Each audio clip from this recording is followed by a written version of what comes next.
For 2016, I decided not to count down the best games of the year. Instead, I decided maybe I should shed light on games you might have missed this year because of shitty marketing. There was a lot of shitty marketing this year when it came to games, so I've only picked 5. Hopefully that's okay, because, I don't know, 5's a good number, I suppose. If you're wondering what my favorite game this year was, well, it was Undertale. As we all know, Undertale is the best game of all time, so it should be honored as such. After all, the Pope did get Undertale.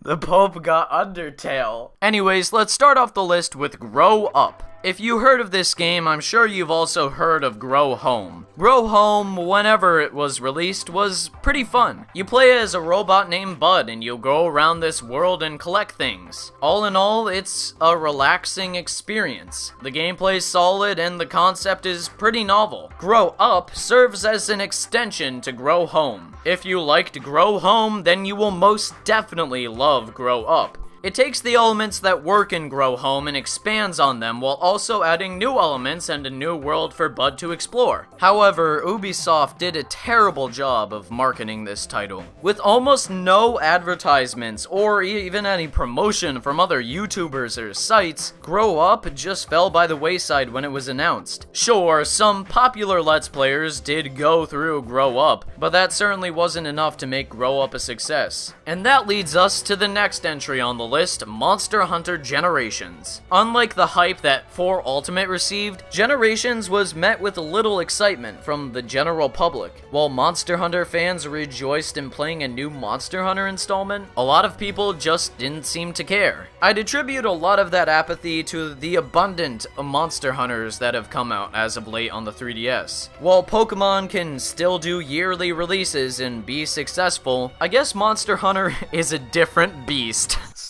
I'm sorry, I'm so sorry. That's bad. No, but in all seriousness, it's a shame that more people didn't get around to playing Generations. There's nothing wrong with the title at all. It takes the formula established in 4 Ultimate, which is slaying monsters in an enjoyable fashion, and fleshes that out with more moves, classes, weapons, environments, and monsters. You really can't go wrong with Generations if you're a Monster Hunter fan or you want to get into the series. Anyways, Unravel. Unravel was another brilliant game that didn't get a lot of exposure. A lot of that comes down to EA. EA has done a terrible job marketing games this year, as you'll see with the next entry on our list. It's disappointing when a company doesn't promote its game very well, because Unravel, while flawed, is still a good time. It's a relaxing, simplistic puzzle platformer that has beautiful visuals to boot. I know there's not much challenge to Unravel, but that's sort of the point. It's an artsy game where you explore the world and nature. I just wish that EA would have given it a bit more spotlight. They could have easily sent the game out to more YouTube content creators and asked them to play it on their channels or something. More advertisements would have been a good idea too, but I didn't see those around too often during its release. What I'm saying is if you haven't tried Unravel, you definitely should. There's a free demo on the Origin. So that's where it went wrong. I'll never understand why EA won't put games that they make on Steam. I know creating your own platform like Origin may net you more profit, EA, but what's the harm in putting a game like Unravel that's so good only on Origin? That restricts its player base, and it's just unfortunate. That's also what sort of happened to Titanfall 2, another underrated gem of 2016. Once again, EA shows that they just love Origin a lot. So much so that they love losing sales. If Titanfall 2 was on Steam, I assure you that it would have been a hit. This game takes some of the lackluster elements from the first and improves on them. Its emphasis on fast movement and other mechanics makes it so enjoyable.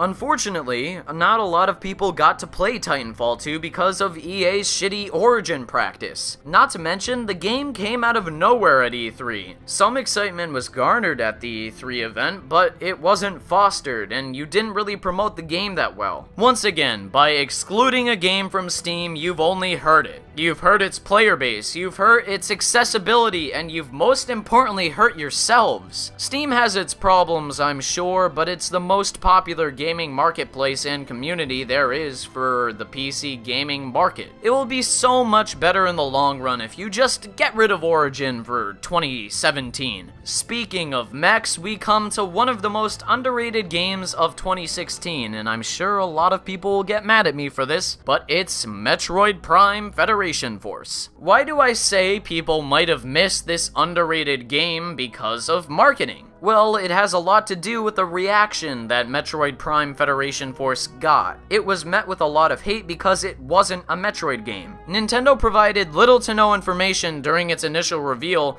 and caused people to just get angry. If Nintendo had explained that this was a spin-off and maybe changed the title around or something, I'm sure people would not have gotten so pissed. And I think it would have had a smoother release. Probably people would have been more excited if they were just a little more explicit about the game's content. If you've seen my review of Federation Force, you'll know that I enjoyed it. I had a lot of fun playing with my friends in a harmless co-op shooter on the 3DS. But not a lot of people did, because not a lot of people even cared to try it out because of its initial reveal and marketing. The advertisement campaign was a total flop. Just by judging the sales numbers in Japan, it did terribly. I can't imagine the US did any better. That's sad to see because I think Federation Force is a damn good game. Yeah, I said it, it's not that bad. There's a lot of good elements like the level design, the controls, playing with your friends is a lot of fun, and Blast Ball, which is alright. I know I might sound like a broken record or even a contrarian, but Metroid Prime Federation Force definitely got more hate and negligence than it was warranted. I wish more people tried it out, then maybe they could see that it's not so bad and it's actually worth playing. Anyways, those were 5 games I thought were overlooked because of marketing this year. Hopefully you found this list insightful, and if you have any games that you think I missed because of bad marketing, let me know in the comments. Or if you have a game that you really love that didn't get as much praise or attention as you would have wanted it to get, let me know in the comments. I thought this would be more insightful than just a regular old top 10 games of the year. If you still want me to do it, I guess I will, but I'm not really sure. As always, thank you so much for watching, and take care. Have a wonderful day, and goodbye.